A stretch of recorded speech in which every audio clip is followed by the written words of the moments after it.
Merci ma part de m'avoir invité. C'est vraiment un plaisir et un honneur d'être ici aujourd'hui pour parler d'hémoadsorption avec vous. Donc, voici mes conflits d'intérêts.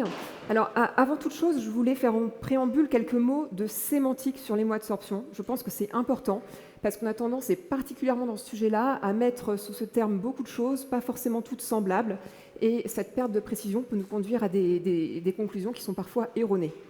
Alors, qu'est-ce que c'est l'hémoadsorption? C'est le processus dynamique par lequel des composés du sang vont venir se lier sur une surface solide.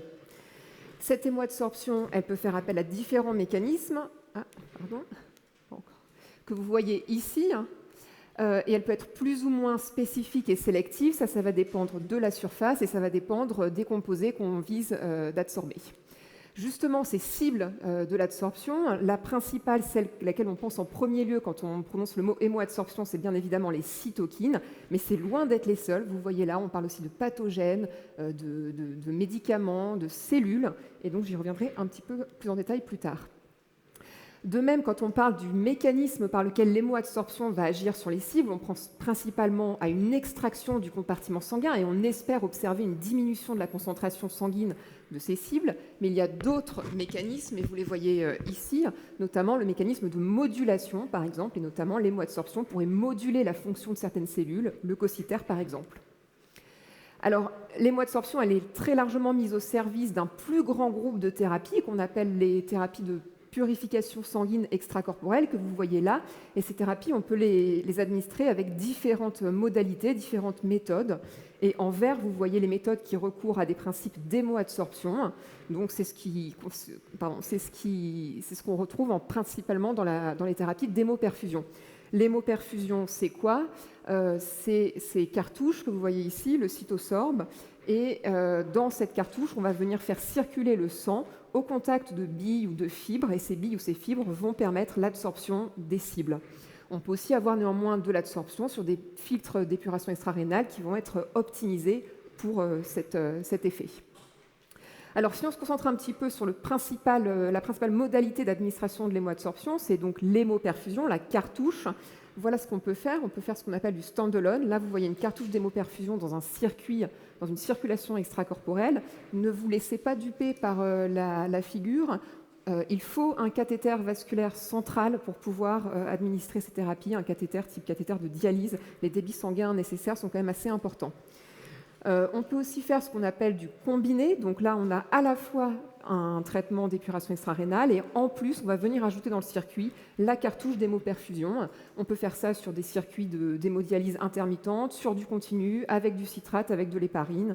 Beaucoup de choses sont possibles. Et enfin, on peut combiner l'hémoperfusion avec un plasmafiltre, ce qui va permettre d'administrer l'hémoadsorption uniquement sur la fraction plasmatique du sang, ce qui peut avoir des propriétés intéressantes. Alors, quelles sont les cibles de l'hémoadsorption? Évidemment, je vous disais tout à l'heure, la principale à laquelle vous pensez, vous avez raison, ce sont les cytokines. Et on retrouve ces devices que vous connaissez probablement, le cytosorbe, les capsules Jafron qui viennent de Chine. Mais ce n'est pas tout, on peut aussi absorber des pathogènes associated molecular patterns, les endotoxines, qui sont des fragments de la paroi des bacilles gram-négatifs. On peut absorber, et ça c'est beaucoup plus récent, ce sont des devices qui sont plus innovants et je pense qu'il faut garder l'œil ouvert parce qu'on va probablement avoir des résultats très intéressants avec ce type de choses dans les années à venir. On peut donc absorber des pathogènes avec le SERAF par exemple, ou même des cellules leucocytaires avec le SCD, c'est le Selective Cytopheretic Device. Et enfin, on peut aussi absorber des médicaments ou des toxiques. Et là, vous retrouvez les mêmes devices que ceux qui absorbent des cytokines. Ça montre un peu le manque de sélectivité, justement, de ces sorbants d'hémoadsorption. Alors, quelles sont les indications? Là, à peu près tout ce qu'un médecin anesthésiste réanimateur va croiser dans sa carrière a bénéficié d'un essai d'hémoadsorption. On peut citer, par exemple, le post-arrêt cardiaque, la chirurgie cardiaque avec CEC, le sepsis, bien évidemment, en chef de file, le Covid-19, l'ECMO, les patients qui sont sous ticagrelor et qui vont avoir besoin d'une chirurgie cardiaque en urgence, la pancréatite. On a également des syndromes de relargage cytokinique après des traitements par Carticel, des intoxications et puis des acute and chronic liver failure. Je pense qu'une journée comme aujourd'hui, il faut aussi que je vous mentionne le coup de chaleur qui a fait l'objet de traitements par hémoadsorption. Ça peut être utile. Alors évidemment, on m'a donné 20 minutes, je ne vais pas pouvoir vous détailler chacune de ces indications, mais je pense que si on prend l'exemple du sepsis, l'histoire va un petit peu se répéter dans les autres syndromes. Donc je vais m'attarder un petit peu là-dessus. Le sepsis, vous le savez tous, bien évidemment, c'est une défaillance d'organes liée à une réponse dérégulée de l'hôte à l'infection. Pour l'instant, en clinique, la prise en charge repose sur un trépied qui va associer une antibiothérapie, un contrôle de la source et un support d'organes. On voit bien qu'il manque quelque chose. Quand on parle de dérégulation de la réponse de l'hôte, il manque clairement dans la prise en charge thérapeutique un aspect de modulation immunitaire. La modulation immunitaire, elle a été essayée. On a fait de nombreux essais avec des thérapies ciblées sur une voie de cette activation immunitaire, avec des essais, vous le voyez sur la colonne de droite, pas vraiment concluants. Alors vous allez me dire, oh, mais ça c'est 2006. Effectivement, je pense que si j'avais dû refaire, si on avait la même slide avec les essais plus récents, on aurait simplement beaucoup plus d'essais, mais malheureusement la colonne de droite serait à peu près la même. Et pourquoi ? Parce que la réponse immunitaire dans le sepsis, elle est complexe et redondante. Il y a de fortes chances que si vous bloquez une voie, vous allez avoir d'autres voies qui vont bypasser cette activation-là. Elle est dynamique, elle évolue de jour en jour, voire d'heure en heure. Elle est hétérogène, ce n'est pas la même pour le patient A et pour le patient B. Et elle est probablement compartimentalisée, c'est-à-dire que ce que vous voyez dans le sang ne reflète pas forcément l'état immunitaire dans des compartiments comme le compartiment pulmonaire, rénal ou digestif. D'où l'idée, l'approche des thérapies de blood purification extracorporelle qui sont de dire, puisque les thérapies ciblées ne fonctionnent pas, on va essayer d'approcher un peu la dérégulation immunitaire de façon un peu plus, on va dire, large et non sélective, en ciblant les principaux acteurs de cette dérégulation immunitaire. Donc on peut cibler notamment l'orage cytokinique, évidemment, les DAMS et les PAMS qui vont contribuer à l'entretien du cercle vicieux, et puis le chef d'orchestre de tout ça, les cellules leucocytaires. Alors quelle place pour ces techniques-là en 2025 ? C'est une question qui a été posée à des réanimateurs européens à travers un questionnaire l'année dernière, et vous voyez les résultats. Ils étaient 3/4 à utiliser ces thérapies-là, dont plus de la moitié les utilisaient au moins 10 fois par an. Vous voyez que ce qu'ils utilisaient, c'était principalement de l'absorption cytokinique, 37%, des échanges plasmatiques. Il y en a 2 qui font du SERAF, je pense que c'est moi et le professeur Thomas Rimley. Alors vous êtes étonnés, moi aussi, je pense que ça ne représente pas exactement les pratiques habituelles. Je doute que parmi vous, 75% utilisiez ces thérapies-là. Évidemment, il y a un petit biais, c'est une équipe qui fait énormément d'échanges plasmatiques. Donc je pense que quand ça diffuse dans le réseau, voilà ce qu'on voit. En revanche, ça c'est beaucoup plus intéressant. Là, ils ont demandé donc, à ces utilisateurs, on peut quand même le dire, de thérapie d'expiration extracorporelle, qu'est-ce qu'ils pensaient du rationnel physiopathologique qui sous-tend l'usage de ces traitements-là. Et vous voyez qu'il y en a 3/4 qui pensent qu'il y a un rationnel au moins modéré, dont une bonne partie pense qu'il est élevé, voire très élevé. Et de façon assez étonnante, regardez, il y en a moins d'un tiers qui pensent que l'évidence apportée par la littérature supporte l'usage de ces thérapies-là. Donc là, on a bien un paradigme entre le rationnel qu'on voit sur le papier et puis finalement ce que les études nous rapportent. Et d'ailleurs, c'est exactement dans ce sens-là que vont les recommandations internationales, puisqu'elles soulignent également que, en raison du manque d'évidence, elles ne peuvent pas émettre de recommandations en faveur de l'usage de ces traitements-là dans le sepsis, qu'il faut faire plus de recherche. Alors de la recherche, on a quand même déjà eu pas mal. La littérature est même plutôt profuse. Vous voyez ici, c'était une méta-analyse qui s'intéressait justement aux thérapies extracorporelles dans le cadre du sepsis. Ils ont screené 822 études, et puis là-dedans, ils en ont sorti seulement 54 qui méritaient d'être mises dans cette méta-analyse. Donc une littérature profuse, mais avec quand même beaucoup d'essais qui ne sont pas randomisés, qui sont souvent des case reports ou des essais rétrospectifs. Et puis quand on regarde un peu finalement ce qui a été le plus randomisé, vous voyez une très grande hétérogénéité dans les résultats. Ici, en vert, ce sont les études qui avaient des résultats significatifs. Alors attention, rien de significatif sur la mortalité, c'est significatif sur les doses d'amines, c'est significatif sur le score SOFA, sur la durée d'exposition aux amines. Et puis en rouge, en revanche, c'est soit ce qui n'est pas significatif, soit bien plus préoccupant, ce qui va montrer une augmentation ou suggérer une augmentation de la mortalité dans le groupe traité. Je vais y revenir. Alors quand on a cette grande hétérogénéité, qu'on a du mal à mettre en évidence un effet, on peut se dire mais c'est parce que nos études ne sont pas assez puissantes.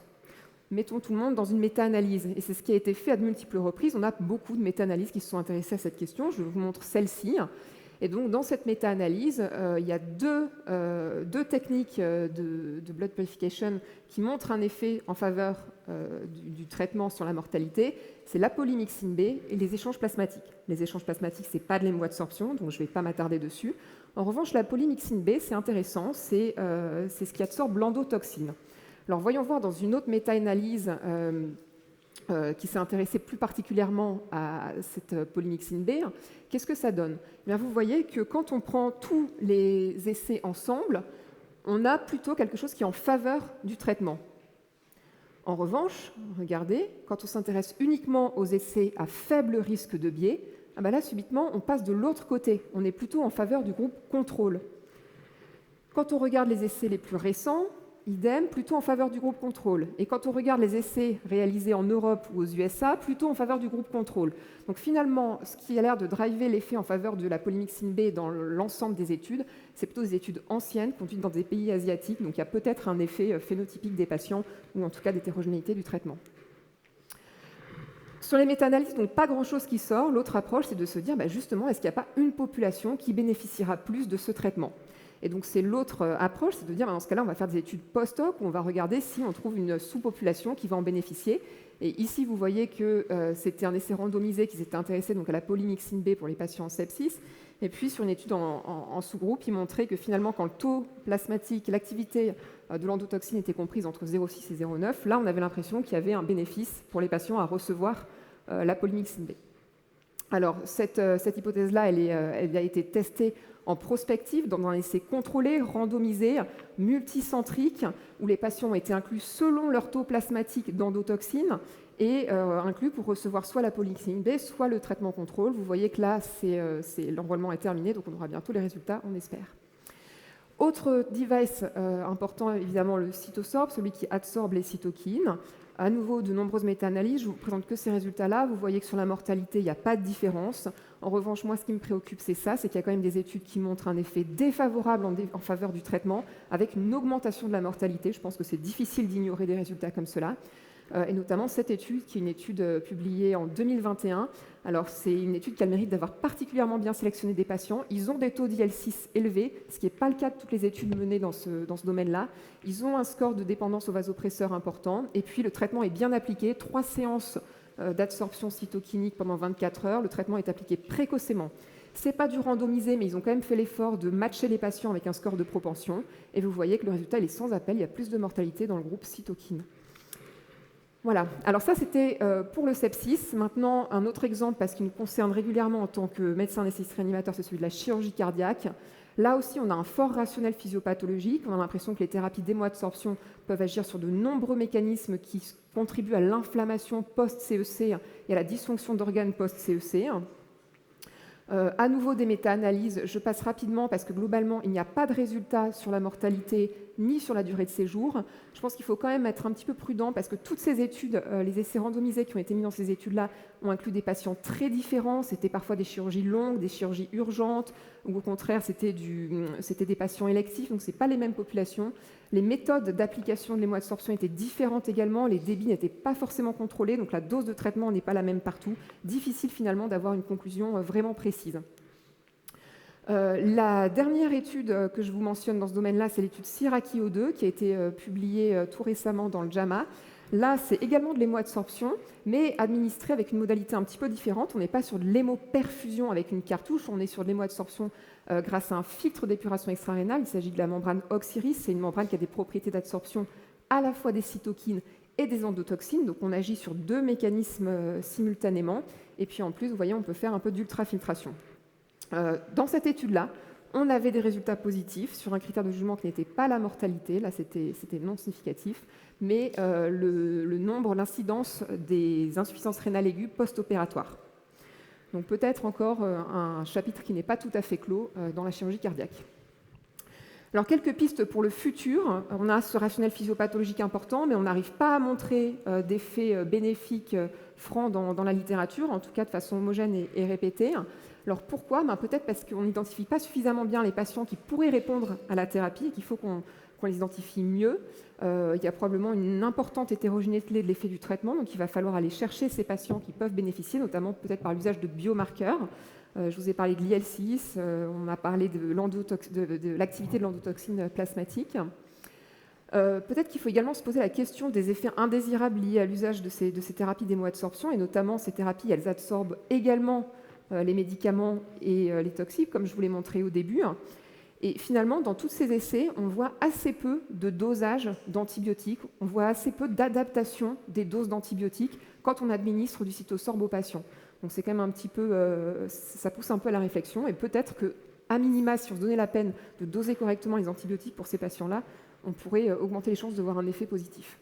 Troisième point, c'est que finalement, les mécanismes ne sont quand même pas complètement élucidés. On ne sait pas exactement ce qui se passe dans cette cartouche. On parle d'hémoadsorption, mais imaginons que les cibles viennent se greffer sur la membrane avec le site actif de l'enzyme côté sang.